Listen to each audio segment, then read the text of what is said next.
important stories. So, thank you, Mr. Anderson, for introducing us to Richard and Joaquin. And I have a lot in common, I think, with Joaquin, because when I have steak, I have a good day, too. And truly, thank you for introducing us to two really great stories. We look forward to hearing more. So let me ask at this time if we have anything. Ms. Kesarwani, do you have anything from the LAO's office? Yes, thank you, Mr. Chair. Good afternoon, members of the committee. My name is Rashi Kesarwani with the Legislative Analyst's Office. I'll begin my remarks on our office's recommendation to close Fairview and Sonoma developmental centers, and then I'll touch on two other recommendations that we have for the developmental centers system. Our office has had a long-standing view that the developmental centers should be downsized and that individuals with developmental disabilities should have an opportunity to live in community settings. Both state and federal policy dictate that individuals with developmental disabilities should receive care in the most integrated setting appropriate to meet their needs. On a fiscal basis, we find that providing services and supports to former D.C. residents in community settings is cost-effective. In our analysis of this issue, we found that the total cost to provide care to an individual in a developmental center is upwards of $500,000 annually. In contrast, the total cost to provide care to former Lanterman, D.C. residents in the community ranges from $75,000 to $300,000 annually, depending on the type of care that's provided. As you can see, in all cases, the cost to provide care to a former Lanterman, D.C. resident in the community is significantly less than it would be in a developmental center. Further, as my colleagues on the panel have noted, the state's experience in closing Agnews and Lanterman developmental centers shows us that D.C. residents can live successfully in the community. We therefore come to the conclusion that on both a policy and fiscal basis, the department should close Fairview and Sonoma developmental centers within 10 years. We think 10 years is an appropriate amount of time to ensure that the department and regional centers can develop community resources and conduct appropriate transition planning before seeking to transition consumers who likely have challenging medical or behavioral needs. We want to stress that closure of Fairview and Sonoma developmental centers should be done with the utmost care in order to ensure the health and safety of existing D.C. residents. And we would defer to the department's judgment as to which D.C. should be closed first. Our office has two other recommendations related to the developmental center system. So briefly, we recommend that the legislature approve the governor's budget proposal to expand capacity by 32 beds within the secure treatment program of Porterville Developmental Center. This would enable the department to provide competency training to individuals deemed incompetent to stand trial. Second, we recommend that the legislature approve the governor's proposal to implement what are known as program improvement plans at Fairview and Porterville developmental centers. This funding will enable the DCs to hire additional staff and provide staff training in order to meet federal certification requirements that are tied to federal Medicaid funding. Thank you. I'm happy to go into any further detail on any of these issues. Thank you very much. Anything from finance? Thank you. Questions from committee members? Mr. Chu. Thank you, Mr. Chair. First of all, I want to thank the expertise of the panelists as well as the many members of the public that have come to discuss this incredibly important set of questions, both regards to the need as well as how our state provides care in a humane way and in a way that makes sense within our budget constraints.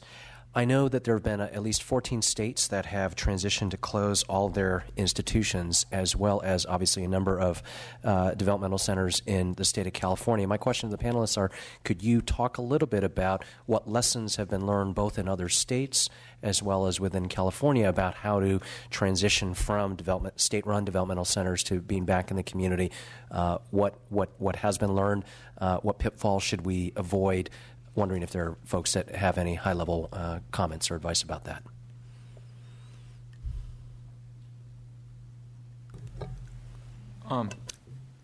Mr. Chu, I'm happy to represent the department's experience with the closure at Lanterman. One of the things that we found was beneficial was a clear line of communication between the department and the regional centers. Obviously, the department provides funding to the regional centers to develop residences in the community, And so it's important to understand the needs of the individuals, because clearly as the developmental centers downsize, the individuals that remain are typically the most difficult to serve in the community, whether it's because of enduring medical needs or because of challenging behaviors. So what we found was it was very critical to have constant communication with our regional center partners. In the case of Lanterman, there were approximately 12 regional centers that were involved in finding community housing for individuals. So there were weekly meetings. The staff in our community services division did an outstanding job of staying on top of things, making sure that there were phone calls and status updates. So I think probably the lesson we learned was that in order to make transitions successful, in order to ensure that they occur on time, and to avoid placement of any individual into another developmental center, which is what occurred when we closed Lanterman. We did not, everyone was placed into the community, and I think that was due to the hard work of our staff and the regional center staff. Ms. Grove. Yes, Assembly Member, let me just add, in the experience, the extraordinary experience, because you asked a great question, with the closure of Agnew's Developmental Center. One of the first things that we did in the community-based planning for that is to ask and seek the answer to the questions you asked through other states in the United States. Looking at the key part of a foundation is intimate participation for all those involved. As simple as that sounds, the task of doing that requires a great deal of vigilance. And as we did at Agnew's, bringing stakeholders, all the stakeholders, beginning with the individuals who live there and their families, and the community at large, because Agnew's had a history in that geographic area of being one of the facilities that you heard about before, had over 2,000 people living there, and 2 different campuses. And the order of one campus, the West Campus, closing years before was significantly different than when the East Campus closed that I'm speaking of now. It was a community-based strategic plan, just as you would if you're building a brand new business from scratch. And the success of it came from the networking with the community at large, always with the families and the individuals themselves. Thank you. We have a question from Member Grove. Thank you. That's okay, Mr. Chair. Thank you. Dion, if I could make you queen for the day, I would, and I would allow you to close these facilities and move all the money to the community. The guy's name was Jack Bailey or something, wasn't it? Pardon me? The guy who ran Queen for a day, his name was Jack Bailey. Yeah. If I could make you queen for the day, I would make sure that you were in charge and you'd close these facilities and give the money to the community, okay, so that our community is taken care of. It took 8 years to close Agnew's. It took 4 years to close Latterman. I think we're getting better at closure and quicker and more efficient and taking care of the consumers better and giving them fuller lives, like Richard going from restraints and medication to playing the piano in a recital. And he had behavioral issues because he wanted to play the piano and there were no keys on the piano, and nobody took the time to see that through except for when he got to the community. That's the difference, and I hope you guys got that. And Jerome, I didn't know he got married. He testified here last year and last session several times. He's what a great photo and a great guy, and his story is wonderful, so I'm glad that he got married. So my question is, why 10 years, I guess, with the LAO's office? If we've done Agnew's in 8 years and we did more people in Agnew's than we have available in the facilities now, again, we're not talking about Porterville, nobody is. 4 years for Latterman, and we have 10 years on the books now. What's 18 months, 2 years? How come we can't do it in 2 years? Sure. Assemblymember Grove, when we made the recommendation to close both facilities within 10 years, it was out of a concern for the health and safety of the existing D.C. residents and also consideration of the capacity of the department. And we understand that there is a particular expertise that's required to develop community resources and develop the transition plans and ensure that all the residents are successfully transitioned to the community, and we didn't want to sacrifice or compromise those policy concerns in closing the DCs. So my hope, and I was very excited when I met Mr. Santee Rogers, and I went back and read his bio and what he's done. My hope is that the administration put this man in that position because he has experience closing DCs. So hopefully that's what's actually taking place, I would hope. Yes? I believe we have experience and also have the humility to expand what experience we do have, of the lead time it takes. And just as a part of the history of it, that during the time period, I think we might have talked earlier about this, is that there was in the closure of Agnews, a delay because we've never had a governor recalled before. Right. And during that course of it, it's a part of our history that those are events that aren't scheduled always, and that adds to it. The 4 years, about 4.5 years of concerted effort and improvement on our abilities to build certain levels of service. We put out in the front end a idea of people with enduring medical needs, that we needed another way of demonstrating the better serving them in a small living arrangement. And that took more time by itself, and they were the last persons to leave the developmental center. So that adds to the time period. But I know what I'm trying to suggest to you is that you look at the strategic plan, and the purpose is to make sure you do it in a safe, meaningful way, as we both agree on, and that meets the needs of each individual. And I think we accomplished that. We had a conversation in my office. We talked about money that came from the D.C. centers underneath the department's budget. And when the D.C. centers were closed or people left the D.C. centers, the money was returned back to the general fund. What mechanism do we, or can you advise us on how we, as legislators, would ensure that the $500 million, almost $500 million that's used to fund a total of 700 people we're talking about, because we're not messing with Porterville. How do we take that $500 million and make sure it goes at least partially to the community, along with all the equipment, the special beds, the wheelchairs, the breathing equipment, so that the community doesn't have to repurchase that stuff again, and it follows the consumer? And Does Mr. Thurman need to pass a bill? Well, I think should I take that as co-authorship? That works.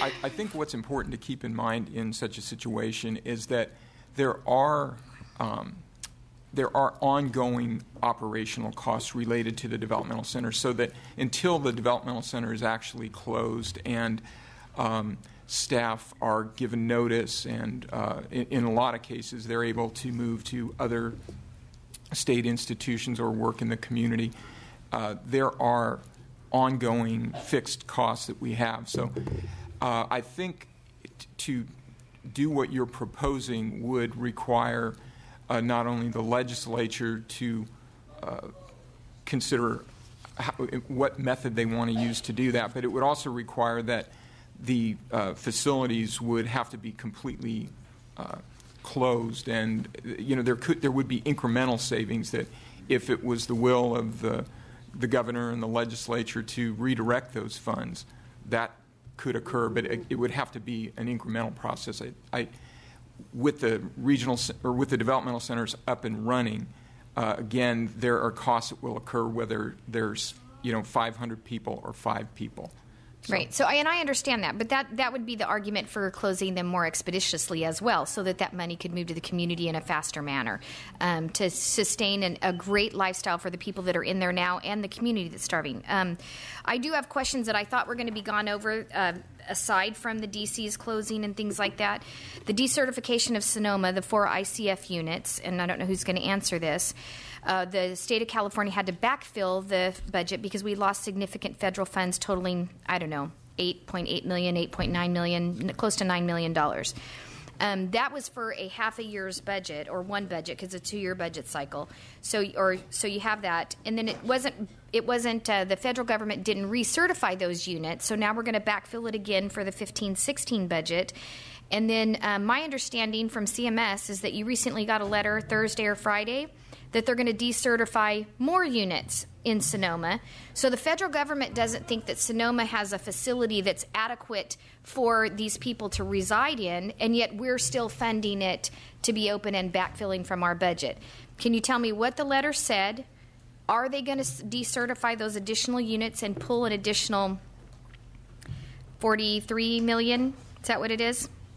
11 ICF units totaling $43 million.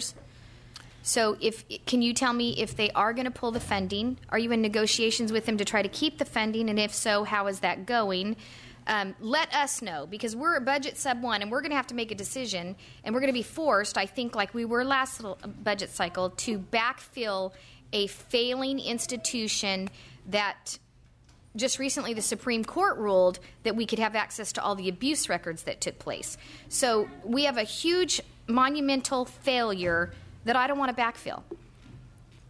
Well, to address your first question about the units that are decertified, the department did voluntarily decertify 4 intermediate care facility units at Sonoma, and it will cost approximately $9 million general fund per year to operate those units.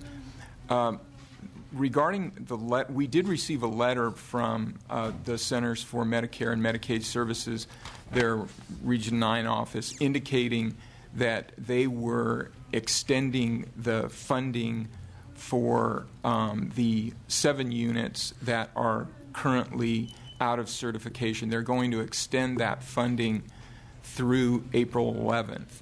Of what year? I'm sorry, April 11th of this current year. Oh, this current year. Yes. So after April 11th. Correct.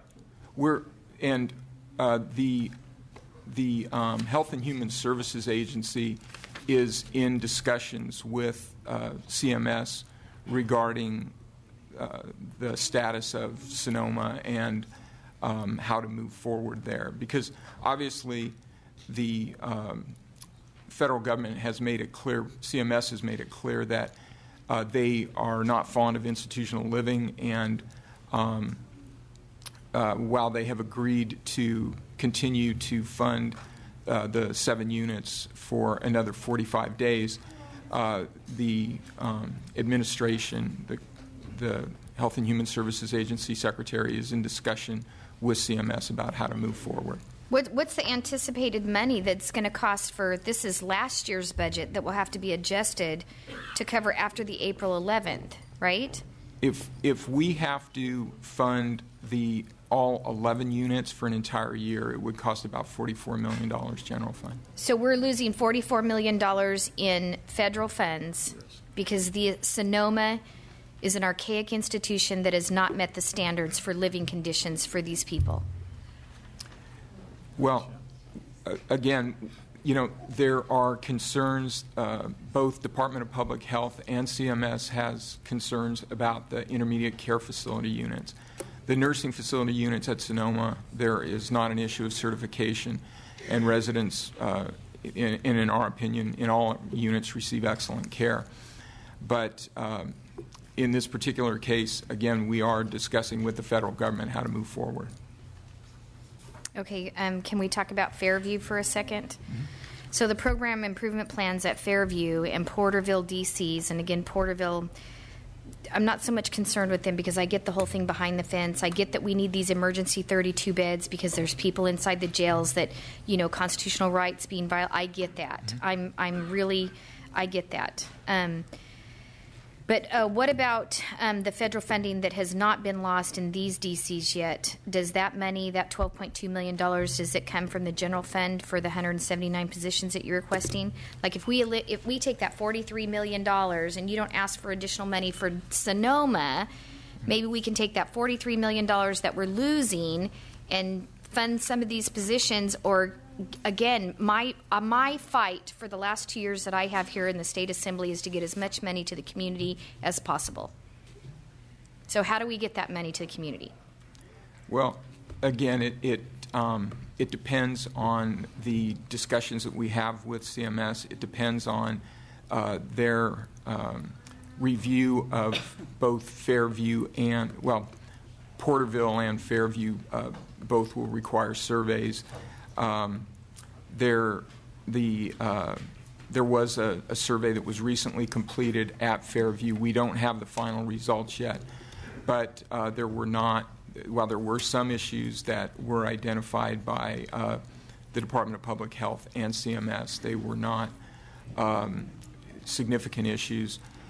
So I think that the ability to move money at this point, I think, is contingent upon what happens at these centers, depending on how we move them forward. Okay. Let's do this. I'm going to ask. I'm going to help you with your point. I'm going to ask Mr. Rogers to provide us, not today, but information about the transition plan. And part of that transition means what happens afterwards. This is clearly a very important issue. I think it could be a conversation in and of itself. We need more information, and we need it soon. How much time do you need, Mr. Rogers, so I can satisfy Ms. Gross? We can do that within this month. I mean, within the next few weeks. Yes. That seems reasonable. So we're going to get that information because I want it to be answered for you satisfactorily. Thank you. Thank you, Mr. Rogers. And with the reservation, we're still waiting for information to come through, as just summarized from CMS. And thank you, Mr. Chair. And including in that, I'd like to know what your plan would be to think outside the box instead of vesting what I can roughly say 43 plus 12 plus 9. You add it all together plus the 179 positions. You know, that's a significant dollar. So if we didn't do those repairs and we just invested in the community, think outside the box for me and tell me how much money is available. Okay? Okay. Thank you. Thank you, sir. We'll start just by looking at what information we have available. We'll look at different scenarios, and we'll figure out a way to have this be an ongoing conversation until we get it right. And that's what I was going to add, Assembly Member, because we'll share the information you just asked, and then any other questions you can. It's on the flow basis. Excellent. So, okay. Thank you. No. Thank you. Okay. Thank you, Mr. Chair. Thank you, Mr. Jones. Did you have anything? Got you. Assembly Member Can I also provide some information regarding cost and where savings come from? Right. First of all, I mentioned the 4 units. Lanterman, when you look at the governor's budget, the governor scores $60-some-odd million in savings from closing Lanterman, of which around 46 is net because there are workers' compensation claims that need to be paid, and they're figuring it's around $20 million. So there's another $46 million there that's going into the state general fund instead of going back into the community. So that's another chunk of change, all right? I don't know if the sergeants passed out this sheet. That's where I got my number.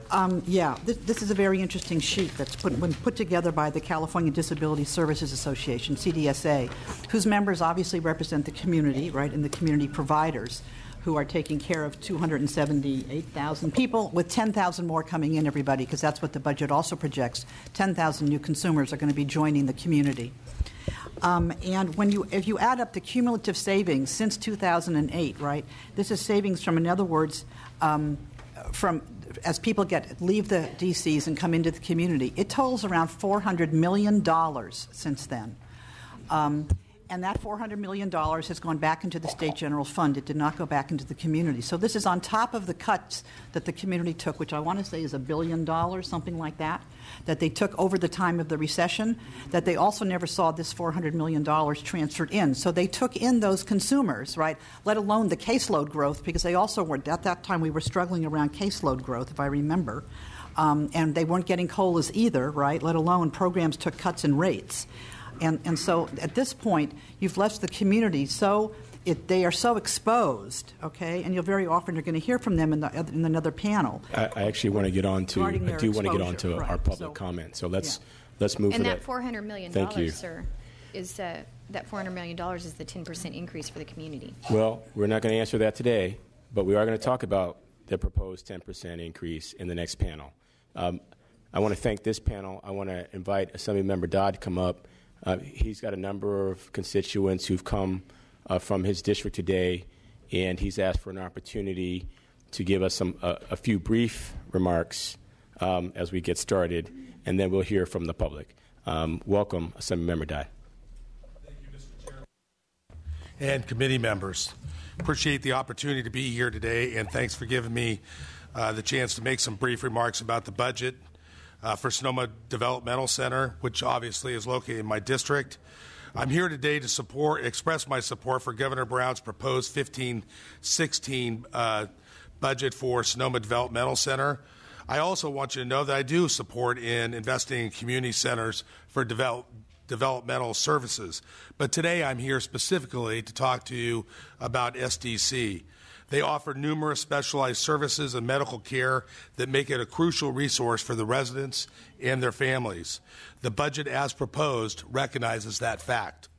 The state's developmental centers have had some challenges in recent years, and we've heard the LAO's suggestions on how to deal with this. However, the principal concern needs to be with the residents on the health and well-being and the level of care available to them. SDC is home to hundreds of residents, many of whom have lived there for decades. You cannot put a dollar figure on the care for some of our state's neediest and most medically fragile people. It is in the best interest of the residents of SDC, their families, and the 1,200 dedicated staff that work there that SDC is fully funded in the upcoming budget. Sonoma County Supervisor Susan Gorn is here today, and she will be addressing this body, and she chairs a broad-based coalition of community groups advocating for continuing and advancing services at the Sonoma Developmental Center. There are also a number of other advocates, including parents of SDC residents, who took the time to join us here today on this very important topic. I'd like to thank them for coming to Sacramento, and I know that this committee will find their comments very insightful. I'll be working with the rest of the Sonoma County legislative delegation and other stakeholders to engage with the governor and DDS to find solutions that ensure that residents are the top priority while addressing budgetary issues, which are very, very important throughout the developmental center system. In closing, Mr. Chairman, I want to thank you and the committee for the opportunity to address you today in support of the governor's proposed budget, and would urge you that when you take action on this item, you support adequate funding for SDC in the 15-16 budget. Thank you. Thank you, Assemblymember Dodd, and we appreciate your advocacy for those who are served at Sonoma Development Center. And I can tell you, we hear you. And, one of my former, you're going to hear from one of my former bosses today at Golden Gate Regional Center. I worked for the other one, too, the Regional Center of the East Bay. And he is among those, Jim Burton, who led the closure at Ag News. And always the focus was not just saving dollars, but doing what was in the best interest of the person served. And that was always driven by their individual program plan and their life plan that they helped to write. And so just know that as we have these conversations, we will let that guide us.